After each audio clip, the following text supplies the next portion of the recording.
Olá, pode começar. Olá. Oi, Cadê a Dani, gente? Ela falou que assiste. Eu tenho aqui, mas essa cadeira é muito melhor.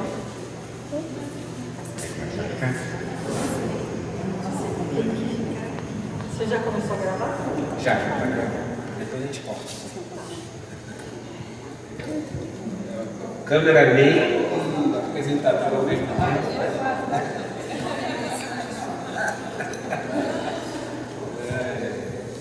Então, boa noite a todos. Estamos começando a segunda sessão de lançamento de livros do Encontro de Pesquisa da FAI. Estamos agora no terceiro dia de eventos. O encontro começou na segunda-feira com a cerimônia de abertura em homenagem ao professor Inês Teixeira, a entrega do Prêmio Magda Soares à professora Cristina Gouveia. Tivemos várias atividades ontem, hoje ainda teremos, além do lançamento de livros, uma sessão temática na sala de teleconferências e o evento vai até sexta-feira. Amanhã temos ainda muitos eventos, muitas atividades, mesas de grupos de pesquisa, momentos culturais, sessões temáticas, oficinas. E na sexta-feira a gente tem ainda também uma sessão temática. O encerramento do evento vai ocorrer aqui à noite com uma roda de samba e uma apresentação musical. Então, na sexta-feira nós temos também a terceira sessão de lançamento de livros. Estão todos convidados. Então, para começar a atividade de hoje, nós temos aqui 4 professores da FAI, por acaso 3 no departamento, me apresentei, eu sou Guilherme de Alcântara, professor do DECAI, atualmente coordenador do MPQ. Então temos aqui a professora Renata Aspes, do DECAI, a professora Clarice Alvarenga, do DMTE, o professor João Valdir, do DECAI, e a professora Priscila Coutinho, também do DECAI. Temos o lançamento de 4 livros certamente muito interessantes.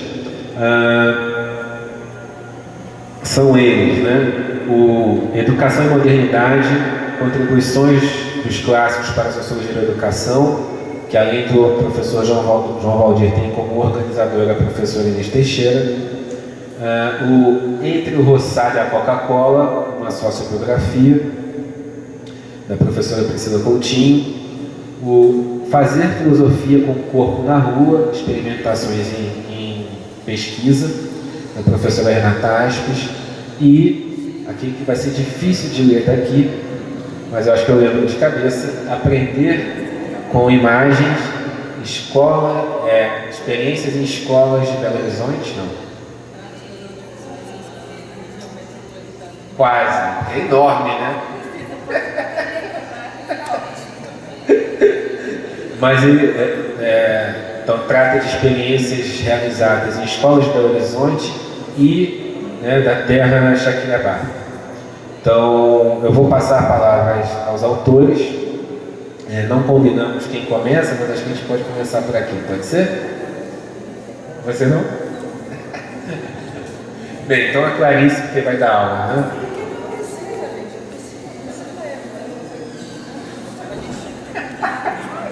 Vamos tirar então o 0 e 1, como é que é?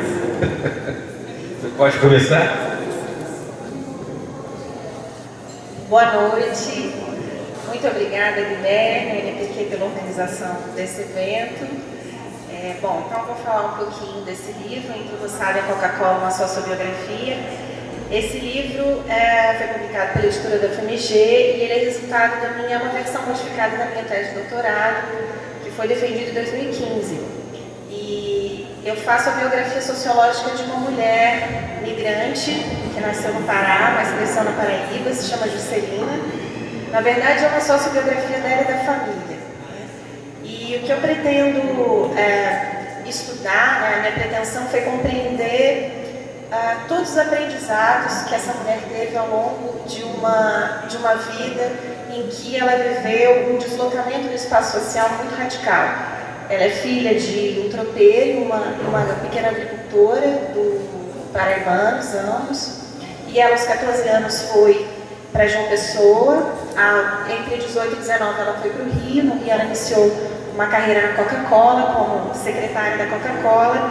E quando eu a conheci, em 2011, ela era vice-presidente da Heineken Brasil. Então, ela fez esse deslocamento muito radical no espaço social, além dos deslocamentos geográficos. E a família dela ficou no Agreste Paraibano, na cidade que ela cresceu, Caiçara. Alguns dos irmãos dela fizeram pequenos deslocamentos, mas nenhum teve uma vida parecida com a que ela teve. Então, o que eu pretendi investigar foi como que ela viveu essa vida e como que ela viveu essa ausência, né? A relação dela com o passado, como que a família viveu essa ausência presente, né, dela. E aí, enfim, fiz um estudo dos diversos contextos socializadores que ela frequentou, fiz entrevistas com uma parte considerável dos entrevistados, mas também colegas de trabalho, amigos, muitas entrevistas com a Juscelina, enfim, acompanhei a vida dela por 16 meses, né? Então eu fiz um acompanhamento bastante intenso nesses 16 meses, além de ter feito 2 incursões etnográficas nessa cidade, que foi a cidade onde ela cresceu, né, Caiçara. A minha intenção era fazer uma etnografia na Coca-Cola, né? Nós já tínhamos, durante a pesquisa, combinado isso. Eu fui na empresa, né, algumas vezes, consegui autorização, mas a Juscelina, ela viveu uma grande crise existencial durante a pesquisa. Ela pediu demissão da Coca-Cola, entrou com pedido de aposentadoria e voltou para Paraíba. Então eu acompanhei a crise existencial dela, né, e depois eu acompanhei também o retorno dela para Paraíba. Ela não voltou para a cidade, né, onde ela cresceu, mas ela voltou para João Pessoa. Então a pesquisa teve esse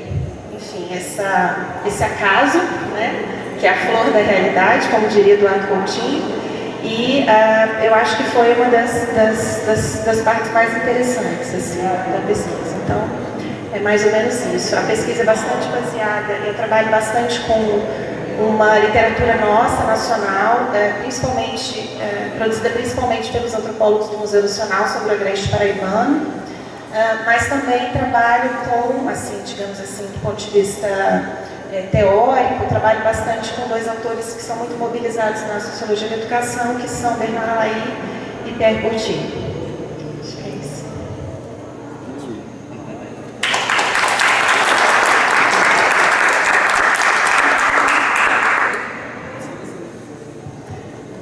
Gente, boa noite. Eu sou João Valdir, professor de Sociologia da Educação no DECAI. Primeiramente, rendo minha homenagem à nossa querida colega Inesinha Teixeira, Inês Teixeira, recentemente falecida. Com ela que eu assino esse livro, e esse livro resulta de uma experiência nossa de sala de aula. Ao longo, por 3 vezes, nós ministramos na pós-graduação aqui uma disciplina exatamente com esse título: Educação e Modernidade, contribuições dos clássicos para a sociologia da educação. E a gente convidou colegas que a gente tem por elevada consideração e entende que são experts em cada um daqueles 3 clássicos amplamente reconhecidos no campo. E já no início o nosso plano era lançar esse livro. Então as aulas foram gravadas, transcritas, e algum tempo depois, quando surgiu a oportunidade, então, pelo selo Citify, nós pegamos a gravação. Aí Inesinha já estava, né, num quadro bastante delicado, ela participou pouco, mas eu insisti com ela, falei: é a hora de a gente fazer aquele livro que estamos nos prometendo já havia uns 10 anos. Então, nós pegamos as transcrições, e cada um dos autores, o Oder, que foi professor nosso aqui, Oder Santos, é titular aposentado, escreveu sobre o Marx, um texto sofisticado, um texto denso, mas não ortodoxo. Faço questão de dizer isso. O Oder, ele é um autor que faz uma leitura crítica do Marx, muito a partir de um interlocutor dele, que foi João Bernardo. Nos anos 90, João Bernardo, português, vinha muito aqui ministrar cursos na pós-graduação. O outro desses autores é o Renard Freire, lá da Calfiche, e ele fez um texto maravilhoso sobre o Weber, e trazendo aqueles elementos que são comuns na obra de Weber, o exercício que ele faz, né, sobre os processos de racionalização, o processo de desencantamento do mundo, e fazer uma leitura muito sistematicamente feita, que nos permite compreender esse mundo moderno nesse movimento entre um domínio do campo religioso, um domínio das referências religiosas ainda muito fortes na orientação da vida, mas em que medida essa dimensão religiosa vem sendo questionada por essa dinâmica, né, que no conjunto da obra dele é a secularização. O outro autor convidado é o Cury, Carlos Alberto Jamil Cury, professor nosso, muito amigo, e ele escreveu sobre o Durkheim, mas mais do que apresentar o autor Durkheim, ele fez uma ótima análise para mostrar como é que o positivismo tem forte influência, não apenas na organização do aparato burocrático do Estado republicano no Brasil, mas na educação brasileira. Ou seja, não tem como fazer análise da educação brasileira sem levar em consideração essa forte influência. Primeiramente com Comte e Spencer, e dos anos 1930 para cá com Durkheim. A Inês Teixeira escreveu um texto que ela recuperou, dada a tese de doutorado dela, e como ela gosta muito de tratar desse tema, ela escreveu sobre o tempo na escola. É um lindo texto, como é próprio da escrita e da fala dela, muito sensível, para fazer uma análise dessas coisas que a gente naturaliza, porque vive no cotidiano, e ela vai analisar como é que são esses tempos e faz desses tempos da vida escolar uma análise sociológica muito bacana. Eu fiz duas coisas. Eu fiz uma introdução para dizer explicitamente, afinal de contas, qual é o objeto de estudo da sociologia da educação. Porque é muito curioso, manuais de sociologia a gente encontra aos montes, e todos eles falam sobre os autores, mas se perguntar a cada um deles, mas afinal de contas, de que é que trata a sociologia da educação? E quase ninguém dá uma resposta direta. Então, primeiramente, foi esse movimento que eu fiz. E o segundo movimento, que é um texto que eu intitulei Origens da Modernidade Pedagógica, aí foi um pouco de ousadia minha, porque eu fiz um sobrevoo na Idade Média para mostrar elementos que, a meu juízo, são bastante apagados na literatura nossa sobre educação. O que é corrente e corriqueiro na leitura sobre educação? O mundo moderno para cá. Quando a gente vai ao Comênios, é como se o Comênios tivesse aparecido por um gesto milagroso em algum momento ali no século XVII. Quando a gente... está muito cristalizada a ideia da idade moderna, do período que vai do 16 ao 18, e o que eu tento mostrar é que toda aquela ruptura que a idade moderna produz, toda aquela irrupção que caracteriza na ordem política, econômica, social, cultural e ideológica, só aconteceu daquele modo, com aquelas circunstâncias, porque estava sendo desenhado ao longo da Idade Média, particularmente nos séculos da chamada Baixa Idade Média.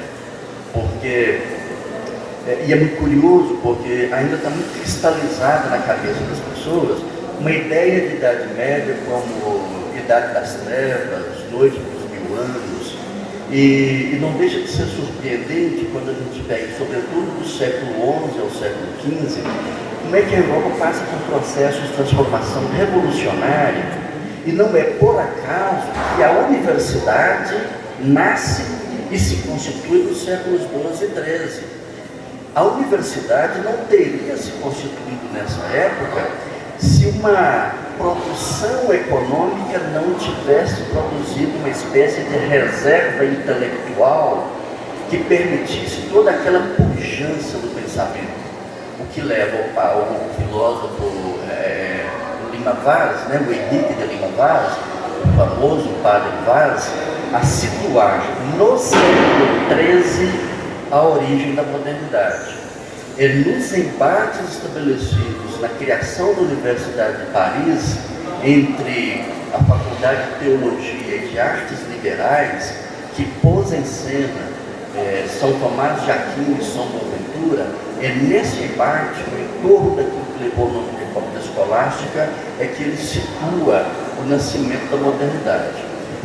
Um parêntese, quando eu vi no debate o padre Kelman, eu falei, voltamos ao século XIII. Estamos no século XIII, eu não tenho dúvida. Fecho parênteses. Então eu faço uma análise do nascimento da cidade, da transformação na base econômica, na emergência de uma nova concepção de razão, que vai desde o Renascimento, a Reforma, o cientificismo, o tecnicismo, e com duas características básicas, o humanismo e o antropocentrismo. É isso que constitui a base original que faz com que aquele período que nós reconhecemos como Idade Moderna tivesse aquela pujança em todas as dimensões da vida, sobretudo essa pujança intelectual que faz emergir, então, a pedagogia moderna. Então, origens da modernidade pedagógica é voltar no tempo e analisar quais elementos se constituíram historicamente, pelo menos no curso de 5 séculos, e que tornaram possível a gente fazer, então, uma leitura de algo que nós podemos chamar de mundo moderno e de pedagogia moderna. É um pouco esse exercício que eu fiz, e depois do exercício feito, eu fiquei uma satisfação danada, porque eu também ignorava esse cenário e pude aprender muito ao escrever esse texto. Estou escrevendo uma agora que é sobre as origens da docência. Se vocês encontrarem um livro, um texto que escreve assim, onde é que estão as origens da docência?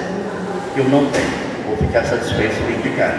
Só que eu estou dando um voo um pouco mais longe, estou indo na Grécia Antiga. E esse exercício está muito gostoso, está uma beleza. É isso.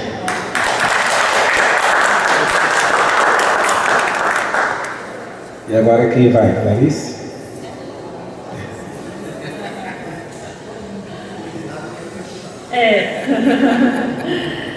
Gente, boa noite.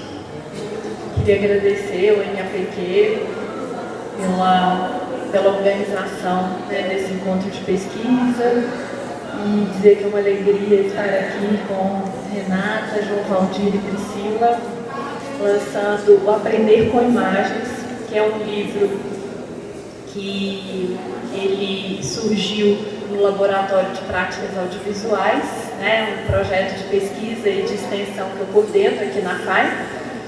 E nesse projeto a gente realiza formação audiovisual de professores da educação básica. Existe também um espaço para que esses professores criem filmes, né, façam filmes. E também fazemos intervenções em escolas junto com os professores.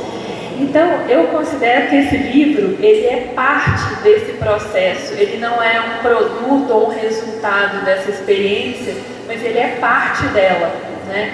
Porque ele, de alguma forma, ele foi um momento muito importante de todo o processo de elaboração dessa formação audiovisual com esses professores, dessas experiências de criação audiovisual e também dessas intervenções nas escolas com os jovens. A gente dividiu o livro em 2 partes. Então tem uma parte que ela foi realizada aqui em Belo Horizonte, em escolas públicas da região metropolitana de Belo Horizonte, e A segunda parte do livro, ela aconteceu na terra indígena Chacriabá. Então, tem também toda uma singularidade de como que todos esses processos que eu falei para vocês acontecem em Belo Horizonte e acontecem de uma outra maneira na terra indígena Chacriabá, né? No livro, a gente tem não só textos meus, eu organizei o livro, mas a gente tem textos dos professores que participaram dessa experiência, então é muito interessante. Eu gosto muito desses que a gente chama de testemunhos dos professores, porque os professores eles elaboram essa experiência de uma maneira também muito singular, muito específica, tanto em Belo Horizonte quanto na terra indígena Chacriabá.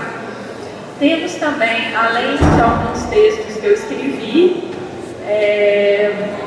ensaios visuais com imagens que foram feitas pelos professores ou pelos jovens, e esses ensaios visuais, eles têm uma ligação com aquilo que a gente está dizendo nos textos, mas eles não são meras ilustrações daquilo que a gente diz, eles são em si, né, expressões que comunicam, né, a experiência dessas pessoas.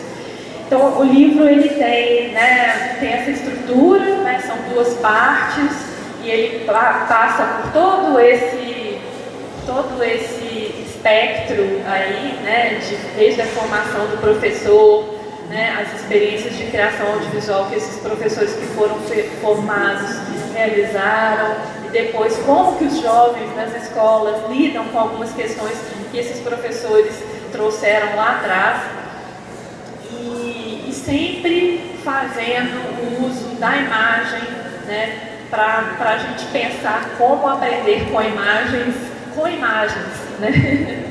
Não aprender com imagens de uma maneira discursiva e apenas usar a imagem para ilustrar aquilo que a gente já queria dizer, né? Mas como realmente se abrir para essa experiência, né, da criação audiovisual e do que a gente pode aprender com isso. A hipótese do nosso projeto lá atrás era de tentar associar essa experiência com audiovisual ao ensino da cultura e da história afro-brasileira e indígena. Porque dentro da história do ensino do cinema e do audiovisual, a gente tem sempre, ou quase sempre, o recurso a uma determinada visualidade que ela é eurocêntrica, ela é canônica e muitas vezes não diz respeito aos territórios onde esses processos de aprendizagem acontecem.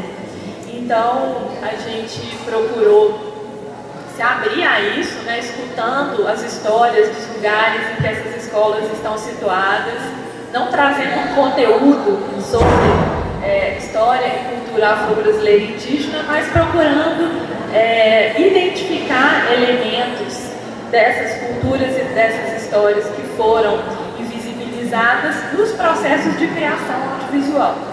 E aí, enfim, né, a gente acredita que dessa forma é possível a gente trabalhar com imagens que sejam imagens próximas às pessoas, próximas às relações sociais dessas pessoas e não imagens, né, universais, imagens que as pessoas já conhecem antes do processo de aprendizagem. Então, é mais ou menos isso. Depois a gente pode conversar um pouco mais.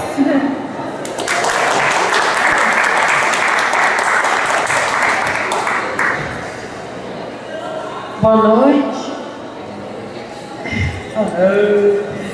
Eu agradeço esse espaço, né? Agradeço o Guilherme pela organização, a MAPQ.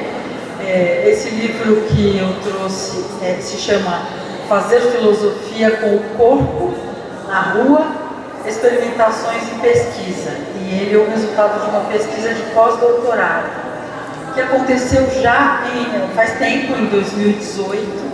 Eu acabei de escrever ele no começo de 2019 e ele foi editado no ano passado, porque daí teve toda a história da pandemia, a gente sabe. e ele foi editado pela editora Masa, que é uma editora aqui, né, de Belo Horizonte, e ele relata a experiência da pesquisa de pós-doutorado. E a pesquisa se chamava Fazer Filosofia com o Corpo na Rua, Experimentações em Resistência. Então, eu, junto com o meu grupo de estudos, que se chama Grupelho, que é um grupo de estudos e ações em filosofia e educação, que existe desde 2013 aqui na FAI, eu e esse grupo, sem o qual teria sido impossível fazer as experimentações, a gente saía na rua para fazer intervenções, ou seja, buscar criar gestos filosóficos que fizessem com que os transeuntes na Praça 7, em tantos lugares que a gente foi pela cidade, se afetassem com alguma coisa que viesse do fora, que fosse estranho, que fizesse pensar, dar o que pensar, né? Então a gente fez muitas experimentações, quer dizer, isso a gente não sabia fazer, não tem fórmula, a gente estava tentando, né? O projeto vem de 2 problemas iniciais, que são o meu mal-estar em relação ao papel da filosofia enquanto uma disciplina sentada, né? Então a filosofia está sempre sentada, né? E aí eu achava que a gente tinha que buscar maneiras de popularizar a filosofia, no bom sentido de popularizar, né? No sentido de tornar acessível a todas as pessoas, porque na verdade todo mundo pode filosofar, todo mundo pode ter surtos filosóficos ou prolongados, né? Processos filosóficos de pensamento, e que isso, ou seja, a aprendizagem ou o pensamento passa pelo corpo. É com o corpo que a gente está nesse mundo e que a gente vive todas as experiências e aprende, inclusive, né? Então a ideia é de fazer filosofia de outras maneiras, de pensar de outras maneiras, e aí eu encontrei umas pessoas bastante diferentes, né? Dispostas a embarcar, né? Nessa coisa sem era nem beira, mas procurando alguma beira dentro disso. Era uma pesquisa científica, né? E aí depois, inclusive tem 2 deles aqui, né? O Wagner e a Carla, chegou agora, que estavam na época comigo, né? E a gente passou por experiências muito, muito, muito interessantes durante o ano de 2018. Aí, depois eu fui escrever o relatório da pesquisa, que estava fazendo pós-doc na USP, né? Eu estava aqui, mas era na USP o pós-doc. E eu fui escrever o relatório de pesquisa e eu resolvi escrever em formato já de livro. Eu tinha a intenção de... Achei que tinha resultado suficiente para ser alguma coisa interessante de se discutir e publicar. Então eu escrevi já em formato de livro, só que quando eu fui escrever o livro, eu falei, bom, vou contar o que aconteceu, usando o método cartográfico, né, que é de o pesquisador estar envolvido junto com tudo que está acontecendo, e vai fazendo um mapa dos acontecimentos, das intensidades, etc., com o cotejamento, claro, de teoria, de conceitos, né, que é o que a gente sabe fazer, que é o que torna isso científico, por mais maluco que seja, né? E só que quando eu fui escrever, começou a me acontecer uma coisa estranha, porque me vinha uma vontade muito grande de discutir a metodologia disso, né? Porque a gente não tinha uma metodologia prévia, muito menos alguma metodologia que tivesse um nome, né? Ah, eu vou fazer tal coisa, e tem uma bibliografia sobre isso. Então a gente estava nesse processo também um pouco de buscar a forma de fazer, né? Então o livro, apesar de falar sobre filosofia, sobre o pensamento e de usar um aporte teórico das filosofias da diferença, do Deleuze, que é um filósofo que eu estudo bastante, do Nietzsche, etc., é um livro que começou a falar sobre metodologia. E isso é uma coisa muito nova para mim, porque eu, sendo originalmente da filosofia, a gente discute muito pouco metodologia, né?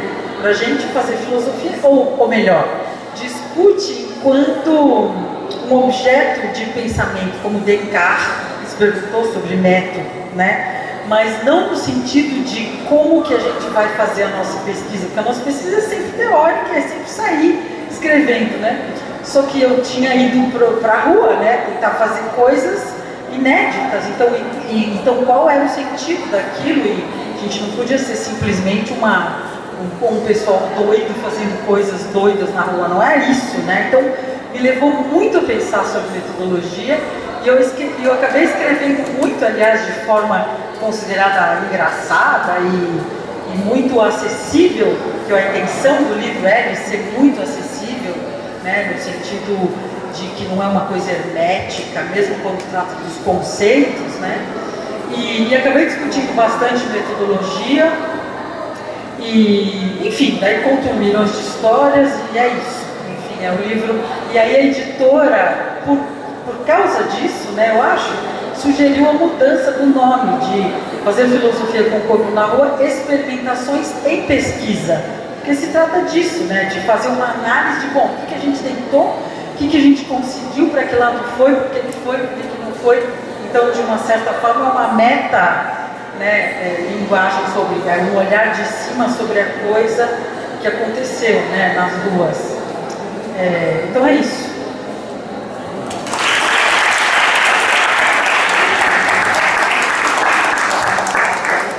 Pessoal, então, alguém gostaria de fazer algum comentário, uma pergunta?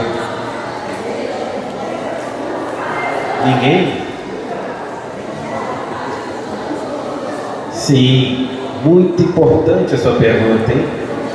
Para quem não ouviu, perguntou se os livros já estão disponíveis para compra.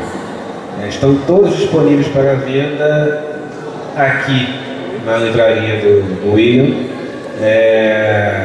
E, obviamente, se comprarem agora, nesse instante, saindo daqui, vão ter o direito ao autógrafo dos autores. Olha só. Mas, então, temos que ter um tempinho para perguntas. Ninguém gostaria de fazer uma pergunta? Ou o pessoal que participou, por exemplo, da pesquisa, relatar a experiência? Não?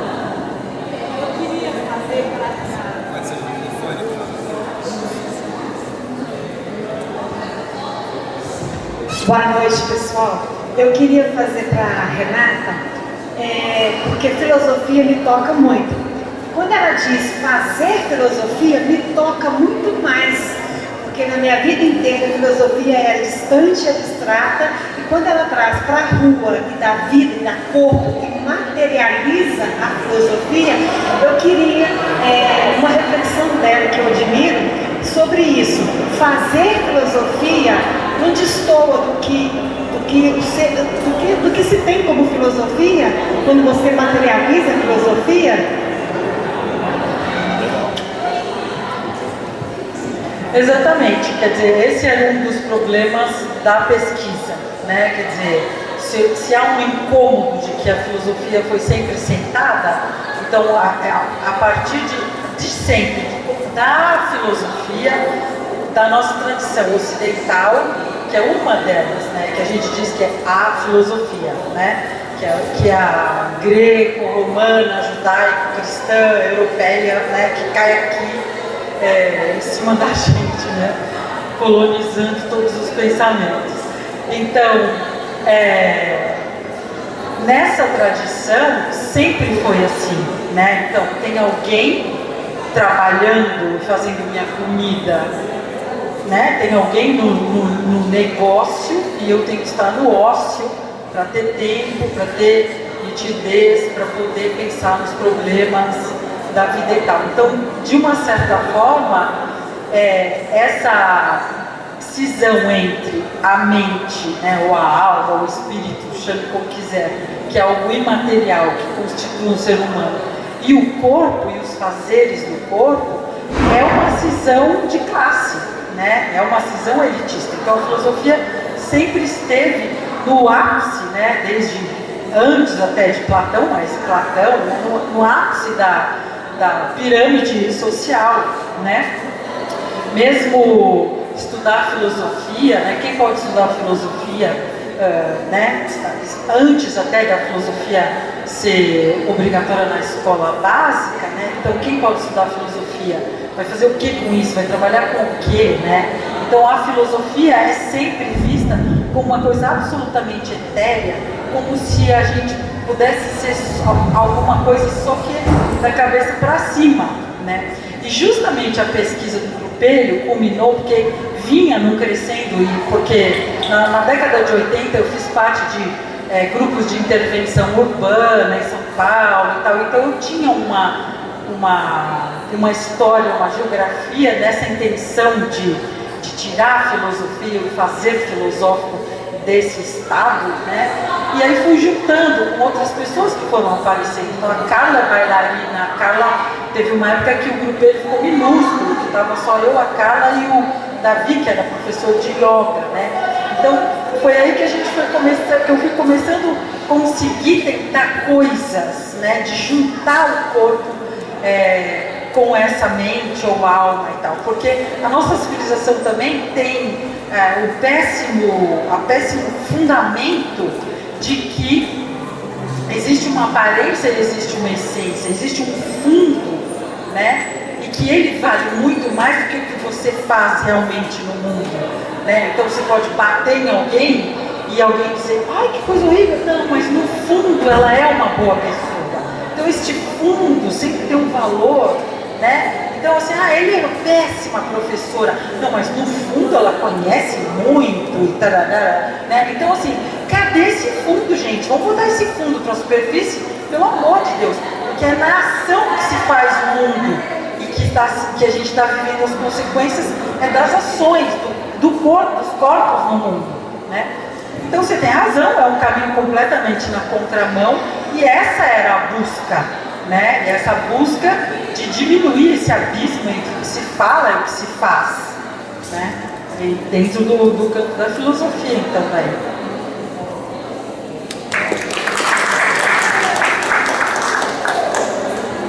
Alguém com alguma pergunta? Então eu faço. Começo de novo pela Priscila. Eu conheci um pouco da pesquisa por conversas com a Priscila, né?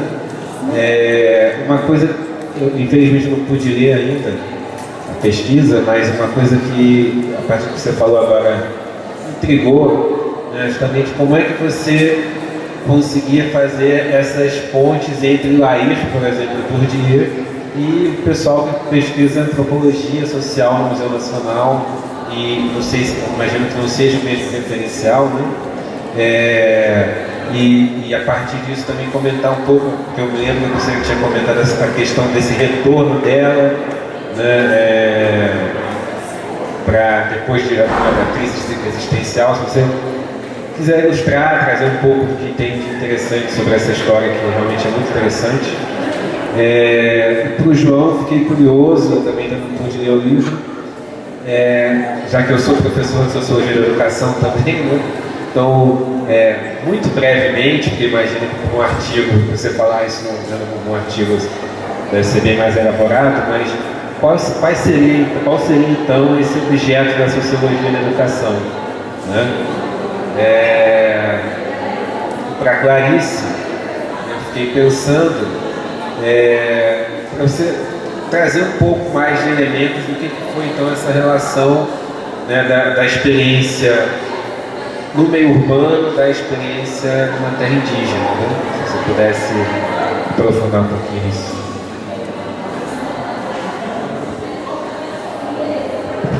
Obrigada, Guilherme, pela pergunta. É um pouco grande a resposta, vou tentar resumir. Bom, no início da pesquisa, eu queria estudar o caso das pessoas, de mulheres, então, que fazem deslocamentos de classe e também deslocamentos geográficos. Tem uma literatura consolidada na França, né, que eles chamam de trânsfuga de classe, essa pessoa que faz esse deslocamento, né? O trânsfuga é aquela pessoa, no vocabulário militar, o trânsfuga é o desertor. No vocabulário da ciência política, o trânsfuga é aquele que muda de partido, considerando o contexto de partidos mais rígidos, né, assim, mais ideologicamente consistentes. Então é o traidor, né, é aquele que carrega a culpa pela traição, é o desertor. E aí, eu estudava na época, né, minha formação inicial não é em sociologia, e eu apaixonada pela sociologia burguesiana. E aí um dia eu me deparei com essa ideia de tránsfuga, com essa coisa de tránsfuga. E eu achei fantástico, porque meu pai é um tránsfuga. E aí um monte de coisa, né? Meu pai é da roça, minha avó é analfabeta, enfim.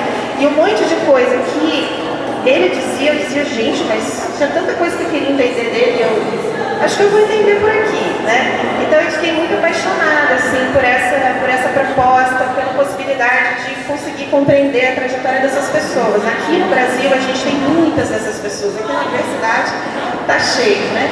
Então eu queria muito compreender isso, mas tinha um monte de coisa que o Bourdieu me ajudava muito para compreender, né? Então quando você vai a campo, quer dizer, é uma mulher paraibana, é uma pessoa que cresceu na Paraíba, no Agreste Paraibano. Um dia eu estava conversando com uma professora da Universidade Federal de Campina Grande, né, já tinha iniciado pesquisa empírica, a professora Marilda Menezes, que é uma pessoa muito importante no Brasil no estudo de migrações, e a professora Marilda falou assim, o pai da Juscelina era um morador? Aí eu falei assim, morador? O que seria? Aí ela falou, você precisa estudar a morada. Então eu descobri que a morada é uma categoria nativa, né, de várias regiões do país, mas é uma situação de semi-escravidão, digamos assim, né? E quando eu fui entrevistar uma irmã da Juscelina, né, irmã mais velha, eu falei assim, dona Darcy, o seu Gabriel era um morador? E ela me respondeu assim, não, de jeito nenhum, papai era um homem livre. Havia essa distinção entre moradores, que são os cabras, sabe cabra? Sabe essa expressão? E aí os moradores são cabra, né? Na literatura, enfim, a gente tem algumas obras literárias que falam bastante da figura do morador, né? E aí, do que ficou conhecido como regionalismo e tal. Então o morador era um semi-escravo, um cabra, uma pessoa que estava num regime de escravidão, muitas vezes nem era só de semi-escravidão, ao contrário do homem livre. E o pai da Juscelina era um homem livre, né? Então eu falei, bom, eu preciso entender o que é a morada. Para entender o que é a morada, eu fui então estudar com esse grupo de antropólogos que foram orientados pelo Moacir Palmeira. Moacir Palmeira, por sua vez, tinha estudado com o Bourdieu lá na França e tinha feito uma tese, enfim, de matiz bourdieusiana. E o Moacir, junto da Lígia Sigor, do José Sérgio Leite Lopes, um grupo de antropólogos, inclusive a Fran Garcia, que dá aula lá hoje em dia na França, eles tinham estudado essa região e tinham estudado o Instituto da Morada, né?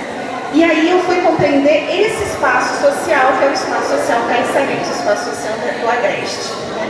Então o conceito mesmo de espaço social, que é o conceito, eu mobilizei o conceito de espaço social em Bourdieu, era possível compreender, foi possível para mim fazer essas articulações, né? Então quer dizer, a ideia mesmo de trânsfuga, a ideia de desertora, as dores de uma desertora, né, as dores de uma traidora da classe, os ressentimentos de alguém que se sente assim. Por outro lado, tudo que a família dela percebia sobre isso, né, disso, na origem, eu tirei da sociologia bourdieusiana e também da Laeliana, né, mas foi possível articular. Com relação, porque aí a gente, na pesquisa empírica, você faz também um jogo de escalas, analítico, espacial, enfim, temporal, e aí nesse jogo a gente vai fazendo as articulações. No caso do Laír, eu usei um livro dele que se chama Mais, né, usei mais um livro chamado Kafka, Sociologia da Literatura, que ele faz a biografia sociológica do Franz Kafka. E aí o Franz Kafka tinha questões existenciais muito importantes e eu me inspirei no trabalho das questões existenciais tais como o Laír trabalhou para construir as questões da Juscelina. O que aconteceu com relação à questão do retorno? Quando eu conheci a Juscelina, ela estava então trabalhando na Coca-Cola, Heineken, né, lá vice-presidente da Heineken, super importante, uma mulher muito bem sucedida, que foi precursora em vários cargos da Coca-Cola, que é uma empresa extremamente masculinizada, mas que começou a se abrir para receber mulheres em determinados cargos a partir do final da década de 70. E aí a Juscelina tinha uma relação muito agonística com o passado, dizia que lá não era o lugar dela e tal, mas algumas vezes ela tinha tentado retornar para lá. Então isso sempre ficou na cabeça dela. Por isso que o título do livro é Entre o Roçado e a Coca-Cola, não do roçado para a Coca-Cola, porque ela sempre esteve entre esses dois lugares, né? Então, ela pensava em ir, mas parecia que ela não legitimava essa ida, digamos assim, né? Quando nós iniciamos a pesquisa, eu precisei ir com ela para lá. Quando eu fui com ela para lá, aí todo mundo se surpreendeu, porque ela queria saber do passado, porque eu que era secretária dela, as pessoas às vezes achavam que era secretária, alguma coisa assim, queria saber da vida dela. E ela saía perguntando para todo mundo da vida. E ela foi descobrindo um monte de coisa. Por exemplo, a pai dela, que ela achava que era um homem analfabeto, não, muito pelo contrário, né? Assim, na década de 20, 75% da população brasileira era analfabeta, né?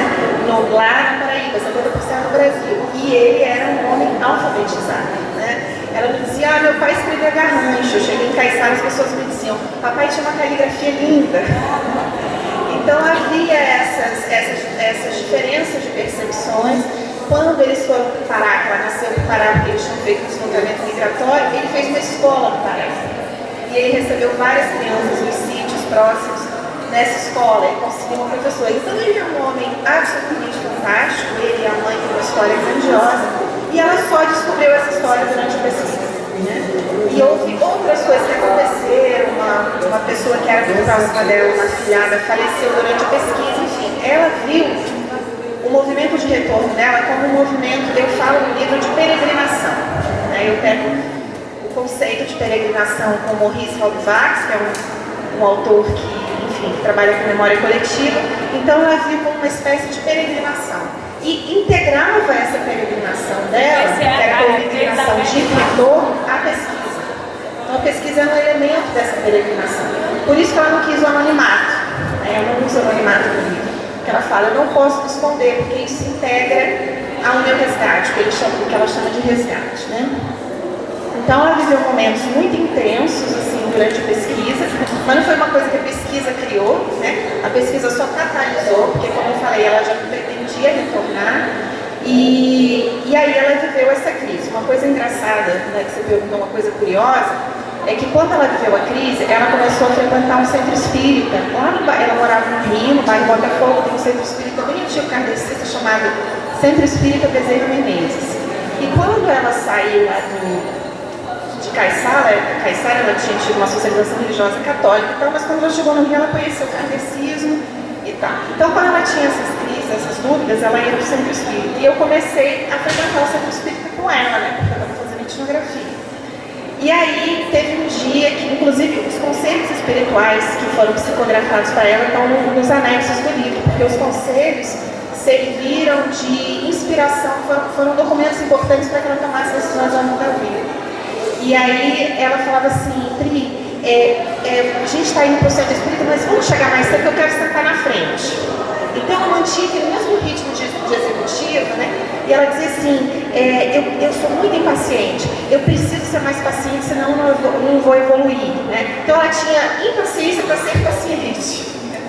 Então ela estava ali super impaciente para se tornar uma pessoa paciente. Então, quer dizer, aquelas disposições, que são as disposições da socialização profissional, elas continuaram, né, existindo no momento da crise. Né? Então, assim, não foi uma coisa que virou uma chave, de repente a vida dela mudou e ela voltou para o Paraíba. Né? Foi um processo cheio de dificuldades, cheio de percalços, mas que tem para ela esse significado, que é um significado de resgate.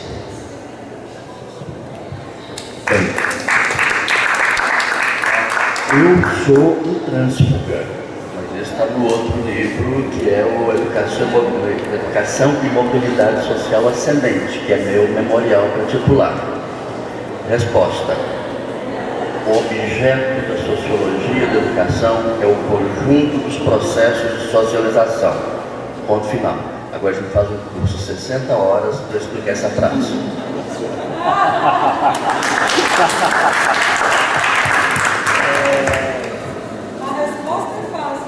Deixa eu explicar.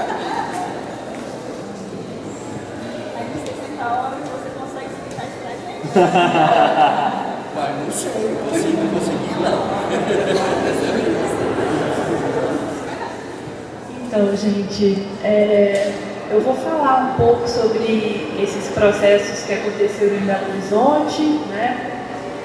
E depois daqueles que aconteceram na terra indígena Chacreabá, para vocês sentirem um pouco como que esses processos são distintos. E a ideia do livro não era promover uma comparação entre o que tinha acontecido num lugar com o que aconteceu no outro, mas era exatamente mostrar a diversidade de formas, né?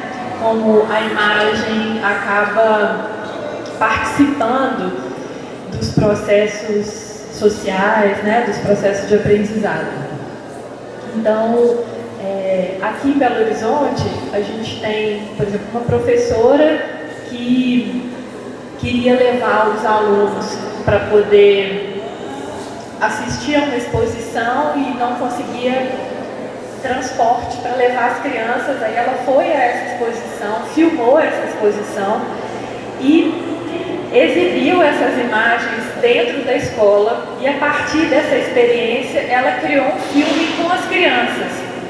Exatamente, criou um filme com os alunos dela sobre essa experiência. Então foi uma experiência que aconteceu ao longo do tempo, né? Porque primeiro ela quis levar as crianças na exposição, aí ela filmou a exposição, depois ela montou esse material para mostrar para as crianças dentro da escola, aí ela exibiu na escola, aí as crianças criaram trabalhos artísticos a partir dessa experiência, e depois ela fez um filme, né, mostrando toda essa experiência. Então, isso é um caso, né? Teve uma outra professora que estava fazendo um trabalho de pintura dos muros da escola. Então, ela levava as crianças para poder fazer alguns passeios ao redor da escola e decidirem o que eles iam pintar, quais seriam as imagens que estariam nesse muro. E aí, depois, eles fizeram as pinturas. E ela foi registrando todo esse processo e no final ela fez um filme contando, né, sobre essa experiência de criar esse muro, de pintar esse muro e de criar essas imagens do muro, de projetar essas imagens na escola, enfim. Então as questões que surgem em cada experiência, elas são questões que elas são singulares, elas dizem respeito há um encontro ali naquele lugar, né? Entre o professor, os estudantes, o espaço, o tempo. E na Terra, enfim, aí cada uma das escolas foram processos diferentes. Alguns deram certo, outros supostamente deram errado, né? E esses processos que deram errado foram igualmente interessantes, né? E renderam reflexões muito interessantes. Então, isso é interessante também no livro, porque muitas vezes essas experiências que dão errado, elas são apagadas, né? E aí o livro permite que a gente conte também, né, das experiências que não deram certo. No caso da terra indígena Chacreabá, a gente teve 3 situações que os professores escolheram como situações geradoras dessas imagens. Uma delas era os rituais de luto, a outra os rituais de nascimento, e a terceira situação são as histórias, as histórias orais dos mais velhos. Então eram assuntos que eles achavam que tinham que estar dentro da escola, práticas que eles achavam que tinham que estar dentro da escola, e a realização desses filmes acabou fazendo com que, por exemplo, no caso dessas narrativas tradicionais, elas já não eram contadas há muito tempo. Então, a própria ocasião de fazer o filme fez com que os mais velhos se reunissem e contassem essas histórias que foram gravadas pelos professores, editadas e depois mostradas para as crianças. Então, isso aconteceu também com os rituais, com o ritual do luto e também com o ritual do nascimento e com os cuidados com as mulheres e com os bebês. Todas essas eram práticas tradicionais que estavam adormecidas e que a perspectiva de criar a imagem fez com que elas ressurgissem, né, de uma outra forma, nem sempre de uma maneira, por exemplo, nos rituais do luto, quando isso foi ser gravado, eles perceberam que não era possível mais tingir as roupas de preto, como no passado, porque o território já tinha passado por todo o processo, né? A falta d'água, a crise mesmo ambiental fez com que o barro preto que eles usavam para tingir as roupas já não existisse mais. Então as roupas elas foram tingidas, mas elas ficaram beges, as roupas brancas foram tingidas. E isso foi também, né, um objeto de reflexão dos professores, retornou, né, para a escola a partir dessas imagens que foram criadas. Então, assim, são processos extremamente ricos, né, de olhar, né, mesmo para si, olhar para a comunidade, olhar para a escola, entender que cada um desses espaços tem histórias, tem culturas e pode, né, ser elaborada a partir do uso da imagem, né, em cada uma dessas circunstâncias. Então, acho que é isso.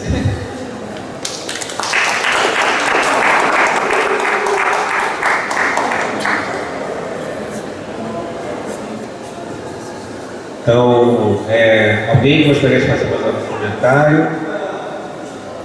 Então, vamos encerrando. Agradeço a presença do público, agradeço aos autores que se inscreveram pelo lançamento, parabenizo pelos trabalhos que são excelentes, né? Todos muito interessantes, realmente que mostram mais uma vez, não canso de falar aqui, a potência da produção de conhecimento na FAI. E então convido a todos para participarem das atividades que ainda restam até sexta-feira. E se lembrando também que nós temos ainda mais uma sessão de lançamento de livros na sexta-feira às 6 da tarde, com 7 livros para serem lançados, né? É um mega evento. E logo depois desse lançamento na sexta-feira, a gente tem um encerramento, uma confraternização de encerramento, com 2 atividades musicais, né? Uma roda de samba e uma apresentação do professor, professor emérito do FMG, Eduardo Mortimer. Okay? Então, muito obrigado, gente.